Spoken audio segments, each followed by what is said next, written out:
आज हम लोग सीखने वाले हैं कि कैसे आप लोग अंग्रेजी में कहेंगे 2 जोड़ 2 4 होता है, 4 जोड़ 4 8 होता है, 10 प्लस 10 20 होता है, या 5 गुना 5 25 होता है, यानी 5 में 5 से गुणा करने पे 25 होता है, 4 में 5 से गुणा करने पे 20 होता है। ये कैसे अंग्रेजी में कहेंगे?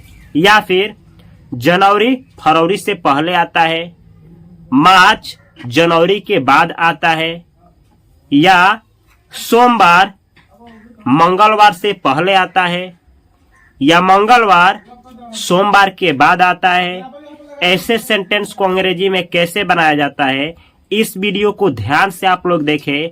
इसको बोला जाता है एडवांस यूज ऑफ प्रेजेंट का सिंपल सेंटेंसेस, यानी प्रेजेंट का सिंपल सेंटेंस जो पढ़ाए थे हम आप लोगों को, उसका ये एडवांस है। इस वीडियो को ध्यान से देखें, आप लोगों को बहुत कुछ सीखने को मिलेगा। थोड़ी सी लंबी होगी लेकिन अंत तक अवश्य देखें। अच्छा ना लगे तो इस चैनल को आप अनसब्सक्राइब कर सकते हैं, और बहुत कुछ सीखने को मिला तो इस चैनल को सब्सक्राइब कर सकते हैं। चलिए शुरू से शुरू करते हैं। यहाँ पे लिखा गया है 2 जोड़ 2, जोड़ को प्लस भी कहा जाता है। तो आप लोग जोड़ बोले या प्लस बोले? 2 जोड़ 2 4 होता है। 4 को आप या तो गणित में लिखिए या तो हिंदी में। तो सेंटेंस बोल रहा है 2 प्लस 2 4 होता है, या 2 जोड़ 2 4 होता है। तो अंग्रेजी कैसे बनता है चलिए देखा जाए। 2 का अंग्रेजी 2, और जोड़ या प्लस के लिए प्लस, फिर 2 के लिए 2, और होता है होती है होते हैं जब कहना हो तो इज, और उसके बाद 4 का अंग्रेजी क्या होता है? 4, FOUR 4। तो आपका अंग्रेजी हुआ 2 plus 2 is 4, 2 plus 2 is 4, 2 plus 2 4 होता है। ऐसे ही अगर आपको कहना हो 6 जोड़ 6 12 होता है, तो आप लोग कैसे अंग्रेजी बनाएंगे? इस तरह से 6 के लिए 6, और जोड़ या प्लस के लिए प्लस, फिर 6 के लिए 6, और होता है के लिए इज, और 12 के लिए 12। तो अंग्रेजी क्या हुआ? 6 प्लस 6 इज 12, 6 प्लस 6 12 होता है। इस तरह से आप लोगों को कहना हो कि 5 प्लस 5 कितना होता है? जैसे 5 प्लस 5 इज 10, 5 प्लस 5 10 होता है। इसी तरीके से कहना हो 15 प्लस 15 30 होता है। तो अंग्रेजी में कैसे बोलेंगे? 15 प्लस 15 इज 30, 20 प्लस 20 40 होता है। कैसे अंग्रेजी बोला जाएगा? बोलिए। 20 प्लस 20 इज 40, 50 प्लस 50 100 होता है। अंग्रेजी कैसे बनेगा? इस तरह से 50 के लिए क्या होता है? 50, 50 प्लस 50 इज 100। इस तरीके से सेंटेंस आप लोग बनाएंगे। बहुत सारा सेंटेंस। तो जब भी कहना हो कि इतना प्लस इतना इतना होता है, तो सबसे पहले जैसे आपको कहना है 3 प्लस 3 6 होता है, तो 3 प्लस 3, उसके बाद लगाना है इज, और 3 प्लस 3 6 होता है, तो इज के बाद बोलेंगे 6, 3 प्लस 3 इज 6। इस तरीके से आप लोग जब भी कहना हो कि इतना प्लस इतना होता है, तो ऐसे ही सेंटेंस बनाएंगे। चलिए एक और नया देखा जाए। अब जैसे कहना हो इस तरह से 4 जोड़ 4 10 नहीं होता है। जैसे 4 में 4 जोड़ेंगे तो 8 ही होगा, लेकिन कहना हो कि 4 जोड़ 4 10 नहीं होता है, तो कैसे अंग्रेजी बनाएंगे? ऐसे 4 के लिए 4, और जोड़ के लिए प्लस, फिर 4 के लिए 4, और होता है के लिए इज, और नहीं के लिए नॉट, और 10 के लिए 10। 4 प्लस 4 इज नॉट 10, 4 प्लस 4 10 नहीं होता है। ऐसे ही कहना हो कि 5 प्लस 5 12 नहीं होता है। 5 प्लस 5 तो 10 होगा। आपको कहना है कि 5 प्लस 5 12 नहीं होता है, तो कैसे बोलेंगे? 5 प्लस 5 इज नॉट 12। इज के बाद नॉट लगाएंगे, ये कहने के लिए कि नहीं होता है। जैसे 10 प्लस 10 30 नहीं होता है, तो कैसे बोलेंगे? 10 प्लस 10 इज नॉट 30, 10 + 10 30 नहीं होता है। इस तरीके से आप लोग जब कहना हो कि नहीं होता है तो इसके बाद नॉट बोलेंगे और उसके बाद कितना नहीं होता है उसका अंग्रेजी। जैसे चलिए एक सेंटेंस और आपको दिखा रहे हैं हम। 7 + 5 10 नहीं होता है। 7 और 5 जोड़ेंगे तो कितना होगा? 7 × 5 = 12 होता है। तो आपको कहना है कि 7 + 5 10 नहीं होता है। तो अंग्रेजी कैसे बोलेंगे? इस तरीके से 7 के लिए 7, जोड़ के लिए प्लस, 5 के लिए 5 और नहीं होता है के लिए क्या लिखेंगे? नहीं होता है के लिए इज नॉट और 10 के लिए 10। अंग्रेजी हुआ 7 + 5 इज नॉट 10। 7 + 5 10 नहीं होता है। इसी तरीके से एक सेंटेंस मेरे साथ बनाइए। 2 + 2 5 नहीं होता है। 2 + 2 इज नॉट 5। इस तरीके से आप लोग सेंटेंस बनाएंगे कि इतना जोड़ इतना नहीं होता है। तो आप लोग ये सीख गए कि इतना प्लस इतना होता है और इतना प्लस इतना नहीं होता है, कैसे अंग्रेजी बनता है। चलिए अब और नया कुछ सिखाते हैं।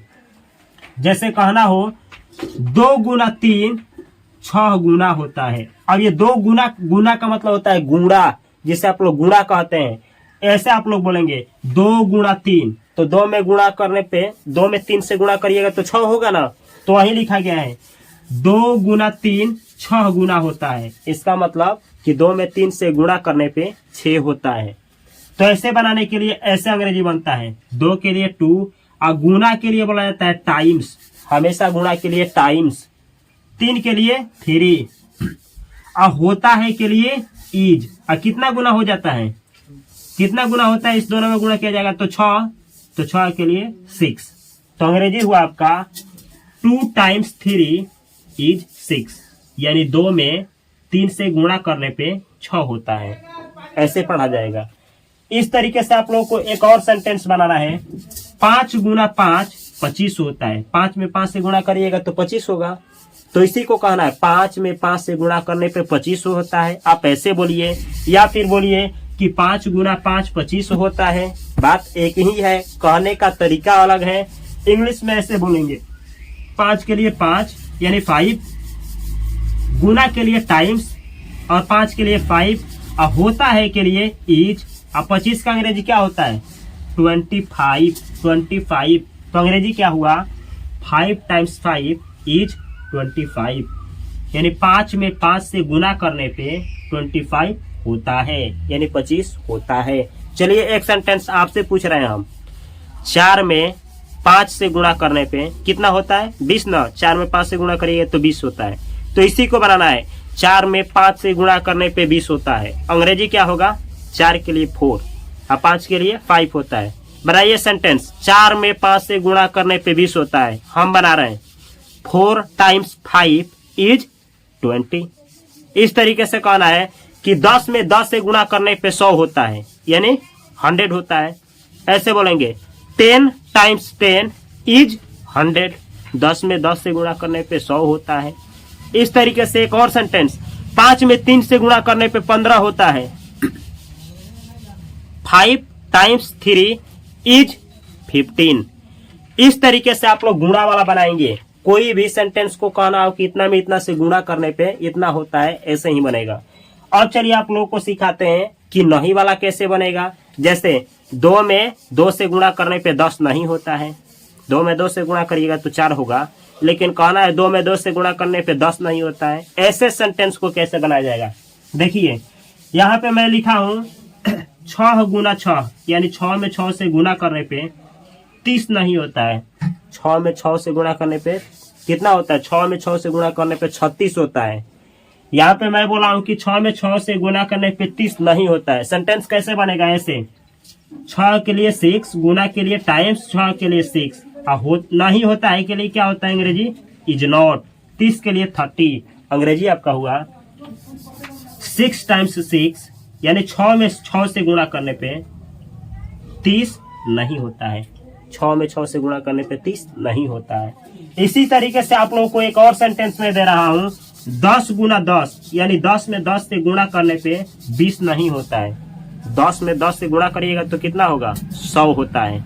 यहाँ पे मैं दिया हूँ कि 10 में 10 से गुणा करने पे 20 नहीं होता है। कैसे अंग्रेजी होगा? ऐसे 10 के लिए 10, गुना के लिए टाइम्स, 10 के लिए 10 और नहीं होता है के लिए इज नॉट, 20 के लिए 20। अंग्रेजी हुआ 10 टाइम्स 10 इज नॉट 20। 10 में 10 से गुणा करने पे 20 नहीं होता है, 20 नहीं होता है। इसी तरीके से मेरे साथ बनाइए। एक आप लोगों को कमेंट बॉक्स में कमेंट करना है इस सेंटेंस को। 4 गुना 4 यानी 4 में 4 से गुणा करने पे 8 नहीं होता है। 4 में 4 से गुणा करिएगा तो 16 होता है। हम दिए हैं कि 4 में 4 से गुणा करने पे 8 नहीं होता है। इसका अंग्रेजी क्या होगा? आप लोग इस वीडियो के कमेंट बॉक्स में अवश्य कमेंट करें अगर समझे हैं तो। चलिए आगे आप लोगों को इससे भी बेहतर से बेहतर सेंटेंस सिखा रहे हैं। यहाँ पे मैं दिया हूं अक्टूबर सितंबर के बाद आता है। जनवरी फरवरी आता है, एक बार हम पढ़ करके सुना रहे हैं। जनवरी, फरवरी, मार्च, अप्रैल, मई, जून, जुलाई, अगस्त, सितंबर, अक्टूबर, नवंबर, दिसंबर। यहाँ पे मैं लिखा हूं अक्टूबर सितंबर के बाद आता है। सितंबर के बाद क्या आता है? अक्टूबर। वही बात लिखा हूं, अक्टूबर जो है किसके बाद आता है? सितंबर के बाद। अब अंग्रेजी ऐसे ही बनाना है, ऐसे जनवरी के बाद फरवरी आता है, फरवरी के बाद मार्च आता है, मार्च के बाद अप्रैल आता है, अप्रैल के बाद मई आता है। ऐसा सेंटेंस बनाना हो कि इसके बाद ये आता है। कैसे बनेगा चलिए देखा जाए। ऐसे बनाएंगे आप अक्टूबर सितंबर के बाद आता है। अक्टूबर का अंग्रेजी क्या होता है? अक्टूबर। ऐसे लिख देना है अक्टूबर। आता है के लिए लिखेंगे इज, आता है के लिए लिखेंगे इज। के बाद के लिए लिखेंगे आफ्टर। ऐसे याद रखिएगा, के बाद आता है के लिए लिखना है। इस पूरे के लिए के बाद आता है के लिए लिखना है इज आफ्टर, इज आफ्टर। अक्टूबर के लिए अक्टूबर, के बाद आता है के लिए इज आफ्टर, और सितंबर के लिए सितंबर। अंग्रेजी क्या हुआ? October is after September. इसका मतलब हुआ अक्टूबर आता है, अक्टूबर आता है किसके बाद? तो सितंबर के बाद आता है। ठीक है, इज आफ्टर के मतलब होता है के बाद आता है। जैसे एक सेंटेंस और देखा जाए, हम आपसे पूछ रहे हैं जनवरी के बाद फरवरी आता है। इंग्लिश कैसे होगा? जनवरी इज आफ्टर, क्या बोलेंगे? जनवरी इज आफ्टर फरवरी। इसी तरीके से फरवरी के बाद मार्च आता है। अंग्रेजी क्या होगा? जनवरी के बाद मार्च आता है। तो अंग्रेजी क्या होगा? कमेंट बॉक्स में कमेंट करना है। ऐसे ही आप लोगों को इस पे बहुत सारा सेंटेंस बनाना है। कैसे बनाएंगे एक बार समझा दे रहे हैं। अक्टूबर सितंबर के बाद आता है, तो सितंबर के बाद आता है ना सितंबर का, तो जिसके बाद आएगा उसका अंग्रेजी पहले लिखेंगे। जैसे जनवरी के बाद फरवरी आता है, जनवरी के बाद, तो जनवरी किसके जवाब पे रहेगा? इसके। और जिसके बाद आएगा उसका अंग्रेजी यहाँ पे होगा। ठीक है, चलिए अगर नहीं कहना हो, जैसे फरवरी के बाद जनवरी नहीं आता है, या फिर ऐसे कहना हो मार्च के बाद फरवरी नहीं आता है, ऐसे वाला सेंटेंस बोलना हो तो ऐसे बोलेंगे। जैसे कहना है नवंबर दिसंबर के बाद नहीं आता है। पहले कौन आएगा? नवंबर दिसंबर। पहले नवंबर आएगा तब दिसंबर आएगा, लेकिन सेंटेंस उल्टा है। नवंबर जो है दिसंबर के बाद नहीं आता है, तो सबसे पहले अंग्रेजी किसका लिखेंगे? नवंबर का।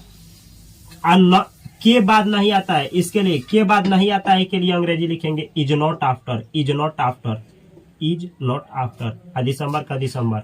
अंग्रेजी हुआ November is not after December. नवंबर नहीं आता है, नवंबर नहीं आता है दिसंबर के बाद, नवंबर नहीं आता है दिसंबर के बाद। ये जो सेंटेंस है इस पे आप जितना प्रैक्टिस करेंगे उतना ही बोल पाएंगे। प्रैक्टिस नहीं करेंगे फिर नहीं आएगा। जैसे एक और उदाहरण लेते हैं, ये के बाद, अच्छा ऐसे भी तो कह सकते हैं आप सेंटेंस में, जनवरी फरवरी से पहले आता है। आप लोग भी जानते हैं जनवरी फरवरी से पहले आता है। इसको अंग्रेजी में कैसे बोला जाएगा? ऐसे, जनवरी के लिए जनवरी, से पहले आता है के लिए लिखेंगे आप लोग इज बिफोर, इज बिफोर। के बाद के लिए क्या होता है आफ्टर, से पहले के लिए क्या होता है, ऐसे याद रखना है। के बाद आता है के लिए लिखना है इज आफ्टर, से पहले आता है के लिए लिखना है इज बिफोर। के बाद आता है इज आफ्टर, से पहले आता है इज बिफोर।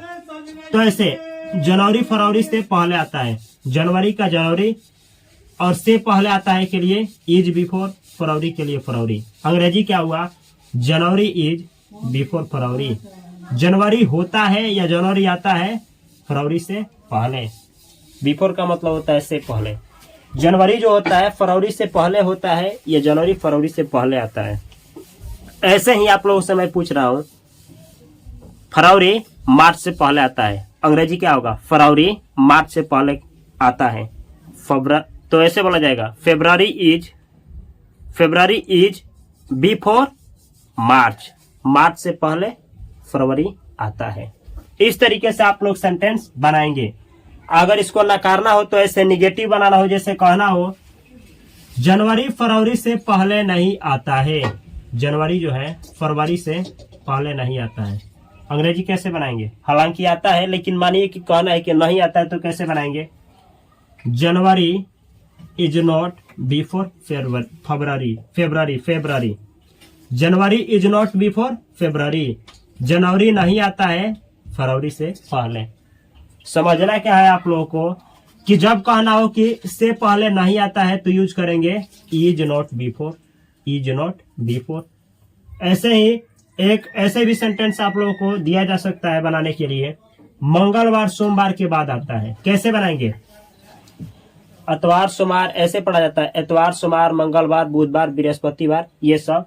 तो इसी में बोलना है मंगलवार सोमवार के बाद आता है। अंग्रेजी कैसे बनाएंगे आप लोग, ऐसे मंगलवार सोमवार के बाद आता है। मंगलवार का अंग्रेजी होता है ट्यूसडे, के बाद आता है का अंग्रेजी होता है इज आफ्टर, और सोमवार का अंग्रेजी होता है मंडे। तो आपका अंग्रेजी हुआ ट्यूसडे इज आफ्टर मंडे, यानी मंडे के बाद ट्यूसडे होता है या आता है। इस तरीके से आप लोग बहुत सारा सेंटेंस को प्रैक्टिस कर सकते हैं कि इस दिन के बाद ये दिन आता है, फिर इस दिन के बाद ये दिन आता है। जब तक आप बनाएंगे नहीं सेंटेंस तब तक समझ नहीं पाएंगे। ऐसे ही एक निगेटिव सेंटेंस बनाते हैं, मंगलवार बुधवार के बाद नहीं आता है। मंगल जो बार है बुधवार के बाद नहीं आता है। इसको कहना है तो ऐसे अंग्रेजी बनाएंगे आप लोग, मंगलवार का अंग्रेजी क्या होता है ट्यूसडे, के बाद नहीं आता है का अंग्रेजी होता है इज नॉट आफ्टर, और बुधवार का वेंसडे। इसको पढ़ना सीखना है, इसमें डी नहीं बोला जाता है, वेंसडे वेडनेसडे नहीं, वेंसडे। अंग्रेजी हुआ Tuesday is not after Wednesday. Tuesday जो है नहीं आता है किसके बाद, बुधवार के बाद। इस तरीके से आप लोगों को सेंटेंस प्रैक्टिस करना है। एक और सेंटेंस, सोमवार मंगलवार से पहले आता है। अंग्रेजी कैसे होगा, तो सोमवार का अंग्रेजी क्या होता है मंडे, आज से पहले आता है का अंग्रेजी क्या होता है इज बिफोर। मंगलवार का अंग्रेजी क्या होता है ट्यूसडे। अंग्रेजी हुआ मंडे इज बिफोर ट्यूसडे, यानी ट्यूसडे से पहले मंडे आता है, यानी सोमवार आता है। ये जितना भी हम सेंटेंस लिए हैं, जब तक आप प्रैक्टिस खुद से नहीं करेंगे समझ में नहीं आएगा। समझना क्या है, बस इतना ही समझना है, के बाद आता है का अंग्रेजी होता है इज आफ्टर, अगर नहीं लगा हो तो इसके बाद नॉट तब आफ्टर। और सेम ऐसे ही से पहले आता है के लिए अंग्रेजी होता है इज बिफोर, और से पहले नहीं आता हो लगा हो तो इज नॉट बिफोर। इस तरीके से इस्तेमाल होता है। यहाँ पे मैं एक और चीज सिखाना चाहूंगा, जैसे आपको सेंटेंस बनाना है, दूध उजला होता है। किसी चीज का गुण ही बतलाना हो कि उसका गुण ऐसे होता है। जैसे आप लोग भी जानते हैं हीरा उजला होता है, सोना पीला होता है, दूध उजला होता है, कोयला काला होता है, आकाश नीला होता है। इस तरीके से गुण बतलाना हो कि ये चीज का गुण ही है कि वो ऐसा होता है, तो ऐसे सेंटेंस बनाएंगे। जैसे दूध उजला होता है, दूध का अंग्रेजी मिल्क, तब लगाएंगे होता है के लिए क्या चीज इज, और उजला होता है ना तो वाइट। अंग्रेजी हुआ मिल्क इज वाइट, दूध उजला होता है। आप बोलेंगे दूध उजला है, नहीं, दूध उजला है तो होगा, अर्थ ये भी होगा कि दूध उजला है, लेकिन इसका अर्थ ऐसे लिया जाता है दूध उजला होता है। सेम ऐसे ही आपको कहना है गुलाब लाल होता है। आप लोग भी जानते हैं कि गुलाब का जो फूल होता है वो लाल होता है, ये सब कोई जानता है और उसका गुण ही है। गुण बतलाने के लिए कैसे बोलेंगे, ऐसे गुलाब का रोज, होता है के लिए इज, इज का मतलब ही है कि उसका गुण होता ही है। लाल के लिए रेड, अंग्रेजी हुआ रोज इज रेड, गुलाब लाल होता है, गुलाब लाल होता है। ऐसे ही मैं यहाँ पे लिखा हूं, समझना है, नोट में लिखा हूं द स्काई इज ब्लू। इसका मतलब क्या होगा, द स्काई का मतलब होता है आकाश, आकाश चूंकि एक है इसीलिए इससे पहले द लगा है। द स्काई इज ब्लू का मतलब क्या होगा, आकाश नीला होता है। ऐसे ही कहे वाटर इज ब्लू, इसका अर्थ क्या होगा, पानी नीला होता है, पानी नीला होता है। इस तरीके से चलिए आप लोग मेरे साथ बनाइए। सोना पीला होता है, गोल्ड इज येलो, हीरा उजला होता है, डायमंड इज वाइट। चलिए एक सेंटेंस और, कोयला काला होता है, आप लोग भी जानते हैं उसका गुण ही है, कोयला काला होता है, कोल इज ब्लैक। तो आशा करते हैं कि ये किस तरीके से सेंटेंस बनता है समझ में आ गया होगा। ये जो भी मैं सिखाया हूं यही है आप लोगों का advance use of present simple sentences. जो प्रेजेंट का सिंपल सेंटेंस होता है उसका ये एडवांस है। तो ये वीडियो कैसा लगा, क्या आप लोगों को ये सब पहले से आता था कि नहीं आता था?